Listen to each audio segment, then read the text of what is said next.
When my son James told me I wasn't welcome at my grandson's graduation party after I'd paid for his house, his car, and even his vacations for years, I didn't argue. I simply nodded, went home, and made a single phone call. By the end of that week, I had canceled every automatic payment I'd been making on his behalf. That was just the beginning of my plan to reclaim my dignity and teach a lesson about gratitude that my family would never forget. The invitation arrived on expensive cream cardstock, embossed with gold lettering that probably cost more than I spent on groceries in a week. Please join us in celebrating Ethan's graduation. I traced my finger over the elegant script, pride swelling in my chest. My grandson was graduating with honors, heading to Princeton in the fall. The same grandson I'd helped raise when his mother moved across the country for her career, the same one whose college fund I'd been contributing to since the day he was born. I immediately called James to tell him how proud I was, already planning what gift I would bring.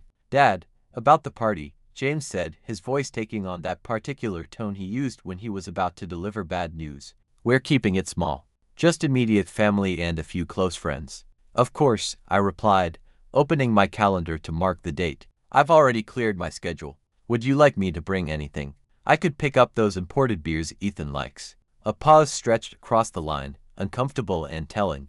"Actually, Dad, Vanessa's parents are hosting at their country club, and they've been very specific about the guest list. It's going to be a very upscale affair." Vanessa was James's second wife, a marketing executive with old money and older pretensions. Her parents, the Prestons, had never bothered to hide their disdain for me and my blue-collar background.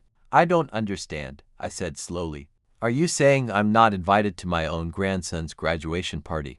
James sighed, the sound of someone dealing with an unreasonable child. "It's not that you're not invited, exactly. It's just that the Prestons have a certain standard for these events, and they're paying for everything. They've invited all these important people from Vanessa's firm, clients with connections that could help Ethan's future career. And I wouldn't fit in with these important people," I finished for him. "Dad, please don't make this difficult. You know how Vanessa's family is. They're just different from us. More refined. More refined." The words hung in the air like a slap. I thought about the second mortgage I'd taken on my house to help with the down payment on their 5-bedroom colonial in Westchester. The monthly transfers I'd been making for years to help with their temporary financial difficulties that somehow never resolved. The $35,000 I'd given them last year when James had what he called a little setback at work. All of it given freely, without expectation of repayment, because that's what family did for each other. Or at least, that's what I did for family. "I see," I said quietly. "Well, I wouldn't want to embarrass you in front of the refined people." "Dad, it's not like that. It's exactly like that, James. But it's fine. I'll send a gift with a card." "Thanks for understanding," he said, relief evident in his voice. "Ethan will be disappointed, but I'll explain that you weren't feeling well." So not only was I uninvited, but my son planned to lie about why I wasn't there. "Perfect." "No," I said firmly. "You will tell Ethan the truth. That his grandparents Preston didn't think I was good enough to attend. That I wasn't refined enough for their country club." "Dad, that's not fair. Neither is excluding me from my grandson's celebration after everything I've done for your family." But apparently, fairness isn't a concern for the refined people. I hung up before he could respond, my hand shaking with an emotion I couldn't immediately identify. It wasn't quite anger, wasn't quite hurt. It was something deeper and more clarifying, the sudden, crystalline understanding that I had been used. For years, I had been valued not for who I was, but for what I could provide. I sat at my kitchen table, staring at the invitation I still held, gold embossed letters swimming before my eyes. "The Preston family cordially invites you." Except they didn't. Not really. Not me. My gaze drifted to the stack of bills on my counter. On top was my bank statement, showing the same automatic transfer it showed every month. $2,500 to James and Vanessa Lawson. The same transfer that had been happening like clockwork for the past 7 years, ever since they'd bought that house they couldn't quite afford in that neighborhood they absolutely had to live in. I picked up my phone and called my bank. "Mr. Lawson, what can I do for you today?" The representative asked. "I need to cancel an automatic transfer," I said, my voice steadier than I expected. "Of course. Which transfer would that be?" "The monthly payment to my son's account. $2,500 on the first of every month." "I see that here. And when would you like this cancellation to take effect?" "Immediately," I said. and I'd like to make sure it can't be reinstated without my in-person authorization. My son has accessed my account before with the password. There was a pause on the line. Sir, has someone been accessing your account without permission? We should discuss security measures if that's the case. For a moment, I considered the implications. Had James been taking more than I knew about? Had I been so blind? Yes, I finally said. I think we should change all my security information, and I'd like to review my recent transactions. 45 minutes and a comprehensive account review later, I sat back in my chair, stunned. It wasn't just the monthly transfers. There were other withdrawals, smaller, irregular, but adding up to thousands more each year. Transactions I hadn't authorized or had authorized under pressure during family emergencies that, in retrospect, seemed suspiciously frequent. I'd been so careful with money my whole life. After Margaret died 15 years ago, I'd lived modestly on my pension from the fire department and her life insurance, saving carefully, spending thoughtfully. I'd planned to leave a decent inheritance for James and Ethan, something to remember me by when I was gone. Instead, I'd been giving away my security piece by piece, depleting my savings for people who didn't even want me at their fancy parties. That night, I couldn't sleep. I kept seeing James's face the day I handed him the check for their house down payment. The way his eyes had lit up, the way he'd hugged me and said, "Thanks, Dad. I'll pay you back someday, I promise." A promise that had evaporated like morning dew in the years since. By morning, something had hardened inside me, a resolve I hadn't felt since my days as a lieutenant with the fire department, making life or death decisions under pressure. I made a list of every automatic payment, every subscription, every regular expense I covered for James and his family. Internet service at their vacation cabin, $75 month. Ethan's tennis club membership, $250 month. PRAMIUM cable package, $180 month. Lawn care service, $200 month. Vanessa's car payment, $450 month. Their home security system, $95 month. The list went on, each item a small indignity, a thread in the tapestry of my exploitation. By noon, I had canceled them all. My phone rang at 2:17 p.m. James's name flashed on the screen. I let it go to voicemail. It rang again at 2:20, and 2:24, and 2:30. At 3:15, the text started. "Dad, there's some problem with the internet at the cabin. The cable company says our account is past due. Is something wrong with your bank?" Vanessa's car payment bounced. I read each one without responding, a strange calm settling over me. Let them wonder. Let them worry. Let them feel, for once, what it was like to have the rug pulled out from under them. At 6:42 p.m., my doorbell rang. I knew who it was before I opened the door. James stood on my porch, his face a mixture of confusion and irritation. He was wearing the cashmere sweater I'd given him for Christmas, the one that had cost nearly a week's worth of my pension. "Dad, what's going on?" "Everything's getting shut off. The bank says all the automatic payments have been canceled." I looked at my son, this tall, handsome man I'd raised alone after Margaret died, and felt a profound sadness. Somewhere along the way, I'd failed him, not by giving too little, but by giving too much. "Come in, James. We need to talk." He followed me into the living room, glancing around with barely concealed impatience. This modest house where he'd grown up now embarrassed him, I realized. The furniture was outdated, the decor simple. Nothing like the showcase home he lived in now, with its imported tiles and designer furniture. "I canceled the payments," I said simply, sitting in my old recliner. He stared at me as if I'd started speaking in tongues. "You what? Why would you do that?" "Because I'm not welcome at my grandson's graduation party. Because I'm not refined enough for the Prestons and their country club." James's face flushed. "Dad, that's ridiculous. You're blowing this way out of proportion. It's just one party." "Is it? When was the last time I was invited to anything at your house? When Vanessa's friends are there? When her parents visit?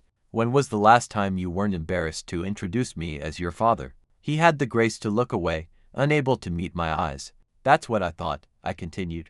"I've been good enough to pay your bills, fund your lifestyle, bail you out of every financial hole you dig for yourself. But I'm not good enough to stand beside you in public. That's not fair. Neither is taking advantage of your father for years and then excluding him from family celebrations. Neither is lying to my grandson about why I'm not there." James ran a hand through his hair, a gesture so familiar it made my heart ache. He used to do that as a boy when he was caught in a lie. "Look, I'm sorry about the party. Really. But canceling everything without warning. That's cruel." Dad? Cruel. I echoed, the word igniting something in me. You want to talk about cruelty? How about watching your son become someone who values money and status over family loyalty? How about realizing you've given everything to people who see you as nothing but a checkbook? That's not true. But his protest sounded hollow, even to him, I could tell. Then prove it, I said quietly. Tell the Prestons I'm coming to the party. Tell them your father, the retired firefighter who doesn't know wine from vinegar, will be sitting at the head table with his grandson. The silence stretched between us, thick and revealing. I can't do that, he finally said. They're paying for everything. It's their club. Their rules. I nodded slowly. And there's your answer. Their money matters more than my feelings. So now, my money stays with me. Dad, we can't afford all those payments on our own. The mortgage, the cars, Ethan's activities. You mean you can't afford the lifestyle you've chosen? The lifestyle I've been subsidizing while you pretend it's all your own success. The truth of it hung in the air between us, undeniable now that it had been spoken aloud. What do you expect us to do? He asked, his voice smaller now. What everyone else does, James. Live within your means. Make choices. Prioritize. I did it your whole childhood, working double shifts to make sure you had everything you needed. Your mother did it too, skipping new clothes for herself so you could have the latest sneakers. I stood up, suddenly tired. I've made my decision. The automatic payments are done.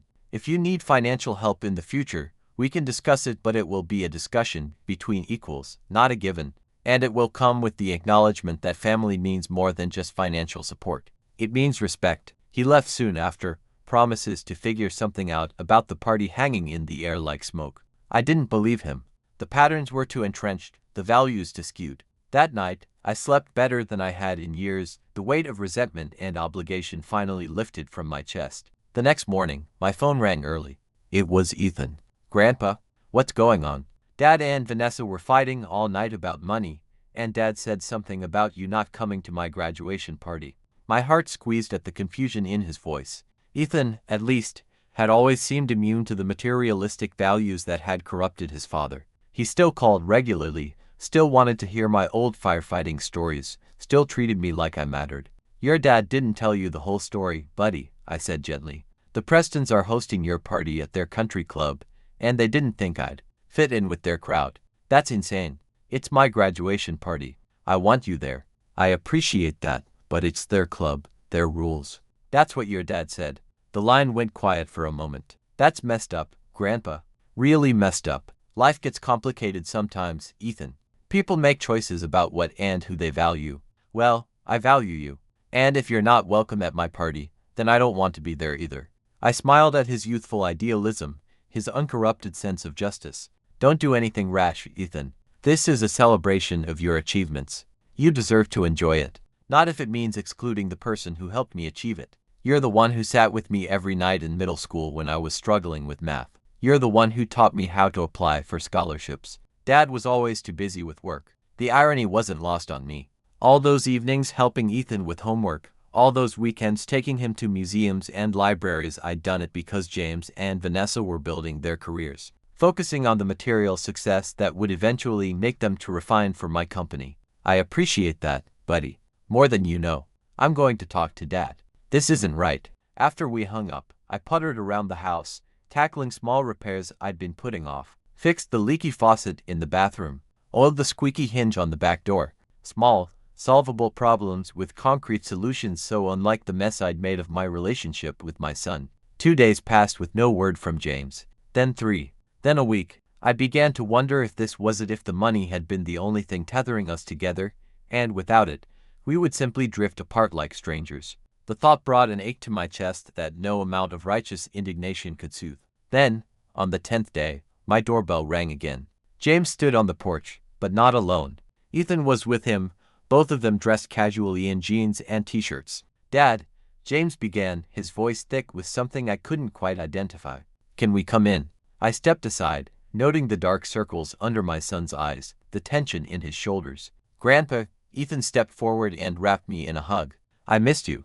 Missed you too, buddy, I said, patting his back. At 18, he was taller than me now, but in that moment, he felt like the small boy who used to fall asleep on my chest during Sunday afternoon baseball games. James cleared his throat. Dad, we need to talk about what's been happening. About everything. We settled in the living room, the same scene as before, but somehow different. James seemed smaller somehow, less certain. I've been doing a lot of thinking, he began. About the party, about the money, about how we've been treating you. I waited, not willing to make this easier for him. Ethan made me see some things I didn't want to acknowledge. About how I've been using you. About how I've let Vanessa and her family dictate terms that hurt you. Ethan nodded solemnly. I told Dad he was being a jerk. Despite everything, I laughed. Out of the mouths of babes. James managed a weak smile. Yeah, well, he wasn't wrong. He took a deep breath. The truth is, Dad, I've been living a lie. Pretending we could afford things we can't. Letting Vanessa's family believe we were more successful than we are. Using your money to create an illusion. And now the illusion is crumbling, I said quietly. He nodded. The mortgage company called yesterday.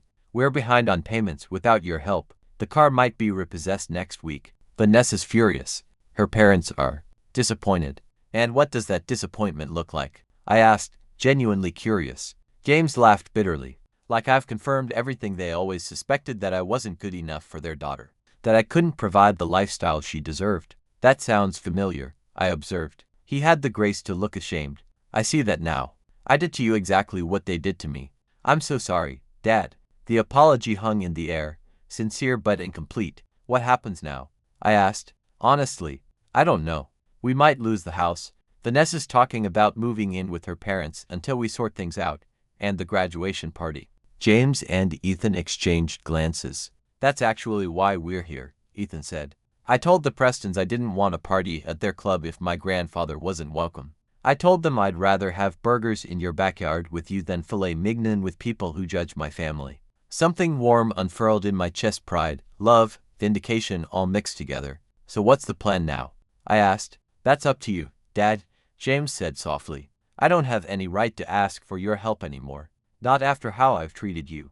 But Ethan still deserves a celebration, and I want to make things right between us. Somehow. I looked at my son, really looked at him, and saw not just the entitled man he'd become, but the boy he'd been. The child who'd cried in my arms at his mother's funeral. The teenager who'd worked alongside me repainting the house the summer before college. Somewhere in there was the son I'd raised, the son who knew right from wrong. Here's what we're going to do, I said finally. We're going to throw Ethan a graduation party right here, in this unfashionable house, in this ordinary neighborhood. We'll grill burgers and drink beer from the cooler and celebrate his achievements like a normal family. The Prestons won't come, James warned. Their loss, I replied. And as for your financial situation, that's something you and Vanessa need to figure out yourselves. I won't see you homeless, but I won't enable the charade anymore either. Maybe it's time to downsize, to live authentically instead of pretending to be something you're not. James nodded slowly. That's more than fair. More than I deserve. It's not about deserving, son. It's about learning, about growing, about remembering what actually matters in this life. Ethan, who had been quiet, suddenly spoke up. Does this mean you guys are okay now? I looked at James, seeing the regret in his eyes, the hope for redemption. We're working on it, I said. Family is complicated. Money makes it more complicated. But at the end of the day, we're still family. James reached out and put his hand on my shoulder, the first genuine physical contact we'd had in months. Thanks, Dad. For everything. Even for cutting us off. I needed the wake-up call. 3 weeks later, we held Ethan's graduation party in my backyard. Not everyone came. The Prestons sent a card and a check but couldn't make it, unsurprisingly, but those who did seemed to have a wonderful time. James manned the grill, flipping burgers and telling stories about his own high school days. Vanessa, subdued but polite, helped set up the folding tables on the lawn. A few of James's real friends came, the ones who'd known him before the pretense began. And I sat in my lawn chair, watching my grandson accept congratulations and well wishes, proudly wearing the watch I'd given him, my father's watch, passed down to me, and now to him. Not expensive by Vanessa's standards, perhaps, but priceless in terms of family history. As the evening wound down and guests began to leave, Ethan sat beside me, the watch gleaming on his wrist. Thanks for everything, Grandpa. Not just the party, but everything. You're welcome, buddy. I'm proud of you, not just for Princeton, but for standing up for what's right, for remembering that character matters more than status. He nodded thoughtfully. Dad's different lately, more like how I remember him when I was little. Before Vanessa, before the big house and all that stuff. I glanced across the yard where James was laughing with an old friend from his college days, looking more relaxed than I'd seen him in years. People can change, Ethan. Sometimes they just need a reason. And sometimes they need a kick in the butt, he grinned. I laughed. That too. Later, as I was cleaning up paper plates and solo cups, James approached me, hands in his pockets. So, we sold the house, he said without preamble. Got an offer last week. We're downsizing to a condo near my office. No more lawn service needed. How's Vanessa taking it? He shrugged. She's adjusting. Her parents are horrified, of course. But honestly, Dad, it feels good. Like I can breathe again. Like I'm not constantly trying to keep up appearances. I nodded, understanding completely. That's what freedom feels like, son. Freedom, he repeated, testing the word. Yeah, I guess it is. He hesitated, then added, I haven't felt this real in years. We stood side by side, looking at the remnants of the party, the string lights I'd hung in the trees, the folding chairs scattered across the lawn, the small stage where Ethan had opened his gifts. Nothing fancy, nothing exclusive. Just family celebrating family. I'm sorry I lost sight of what matters, James said quietly. I'm sorry I made you feel like you weren't good enough, when the truth is, I was the one who wasn't measuring up. We all lose our way sometimes, I replied. The important thing is finding our way back. He nodded, then reached into his pocket and pulled out an envelope. This is for you. It's not much, but it's a start. Inside was a check nowhere near the total he'd taken from me over the years, but significant nonetheless. I can't pay back everything at once, he explained. But I'm going to, Dad. Every penny. Not because you're asking for it, but because it's right. I looked at my son and saw something I hadn't seen in a long time. Integrity. The quality I'd tried to instill in him from boyhood, the value that had seemed lost in the pursuit of status and appearance. I know you will, I said. And for the first time in years, I believed it. The path forward wouldn't be easy. Trust, once broken, takes time to rebuild. But as we stood there in the gathering dusk, father and son, I felt something that had been missing for too long. Hope, not just for reconciliation, but for genuine understanding. Sometimes the most valuable lessons come at the highest cost, but some lessons, like the true meaning of family, like the hollow nature of pretense, like the dignity that comes from living authentically, are worth every penny.